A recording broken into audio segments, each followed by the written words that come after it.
দর্শক শ্রোতারা, আজকে আমি আবারও আসলাম ভিডিওর মাধ্যমে। আজকে আমি নদী পার হয়ে এখানে আসলাম, যে শিলঘাগরি যে আছে, শিলঘাগরি পার্ট 1 যে আছে, পার্ট 1 ব্রহ্মপুত্র যে নদী আছে, নদী মানে অ্যাকচুয়ালি নদী যে আছে, নদী ভাঙি আছে। হয়তো অনেক অনেক মানে মানুষ আছে, মানুষের ঘর বাড়ি এখানে আছে। নদীর কারণে হয়তো আজকে যে ঘর বাড়ি আছে, ঘর বাড়ি সবগুলি ভেঙে গেছে। আর মানে বহুত মানুষ যে আছে এখানে থেকে মানে অন্য জায়গায় মানে গেছে, কারণ এখানে তার নদী আছে, কারণ নদীর কারণে এখানে তো থাকা যাবে না। ওই যে অন্য জায়গায় যেমন ওইখানে যে ঘর বাড়ি করছে, কারণ এইদিকে যে আছে নদীর সমস্যা যে আছে, নদী মানে প্রচুর ভাঙে। অ্যাকচুয়ালি যে আছে বহুত মানুষের এখানে একটা গ্রাম আছে এখানে, তা এই গ্রামখানা থেকে আজকে ধরো নদীর কারণে আজকে এই গ্রামখানা নাই।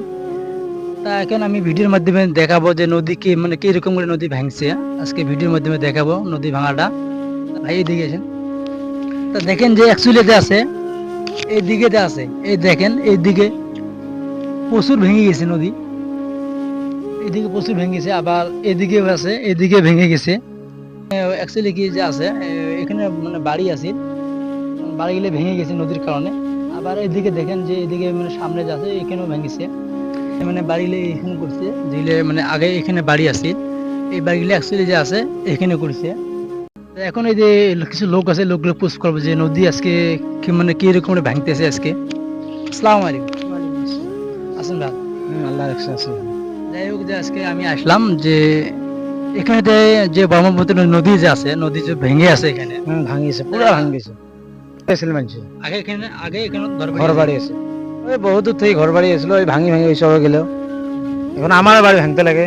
আপনাদের মানে বাড়ি ভাঙতে লাগে? হ্যাঁ, আমার বাড়ি ভাঙতে লাগে। আপনার নাম কি? আপনার নাম? আনোয়ার হোসেন। যাই হোক, যে এখানে তো মানে বহুত মানুষ আছে এখানে, বহুত মানুষ, একটা গ্রাম আসলো, গ্রামটা পুরা ভেঙে গেল, সব মানুষ ওই চড়ে গেছে। কতদিন মানে যাবত ধরে এখানে ভাঙতে আছে? ধরো 8-10 বছর থেকে রানিং ভাঙিয়েছে। 8-10 বছর থেকে মানে রানিং ভাঙিয়েছে। নদী বহুত দূরে ছিল, এখন এক জায়গায় আছে, বহুত দূরে নদী আছে। মানুষের অসুবিধা হয়েছে না? অসুবিধা মানে কি কমো আর, পুরা অসুবিধা হয়ে থাকে। আপনার সম্পত্তি আছে না? নাই আছে, কিন্তু নদীত কি করবো, আবাদ নাই, করবে পাই না। আবাদ এখন করবে পাই না। নদীর জমি পড়ছে আপনার? তা আছে 8-10 বিঘার মতন আছে নদীতে আছে। আপনার কয় বিঘা আছে নদীর জমি?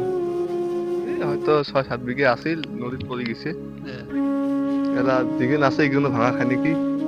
ভাঙা লাগে নাকি? হয়, নদী ভাঙি আছে বর্তমান। নদী ভাঙি আছে। যাই হোক, যে আপনার বাড়ি এখানে আছে লাগতে? এখানে আছিল, পরে নদী ভাঙার পর এদিকে বাড়ি করছে, এখানে ভাঙা লাগে। এখানে বাড়ি করছে? যদি মানে এরকম যদি ভেঙে থাকে, হয়তো এখানে আর বেশি দিন থাকবে না, তখন কোন জায়গায় যাবে? দেখা যাক কোন জায়গায় যাই, গরিব মানুষ হয়তো ওইসব দেওয়া পাই।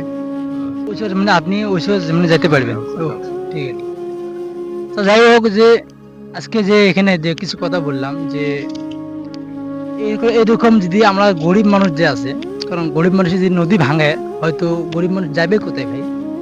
যাওয়ার কোনো রাস্তা নাই গরিব মানুষের। কি করতে লাগে গরিব মানুষের? মানে এপে যদি নদী ভাঙে, এই সাইডে যদি নদী ভাঙে, কিছু সামনে আগে নিয়ে যায় ঘর বাড়ি, যে নদী আবার মানে ভাঙে, আবার কিছু সামনে আগে এগিয়ে নিয়ে যায়।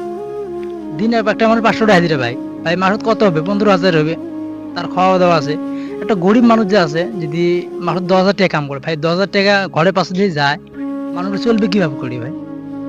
তা যাই হোক, আজকে এইদিকে আসলাম যে কিছু দেখেন, বহুত মানুষ, আমরা গরিব মানুষ এখানে আছি, হয়তো কারো টাকা নাই, হয়তো কারো টাকা পয়সা কিছু আছে অল্প, অন্য অন্য জায়গা গিয়েছে, ওখানে বাড়ি ঘর দিয়ে করেছে। আর যাদের মানে টাকা নাই তারা এখানেই আছে। এমন এমন যে নতুন ভিডিও যে আপনারা সবাই যদি পেতে চান, আমার যে হোসেন মুস্তফা আর ইমরান ব্লগস আইডি যে আছে ফেসবুক, এই দুইটা আইডি সবাই ফলো দিয়ে রাখবেন। এমন এমন নতুন ভিডিও সবার আগে আপনারা সবাই পেয়ে যাবেন। খুদা হাফিজ।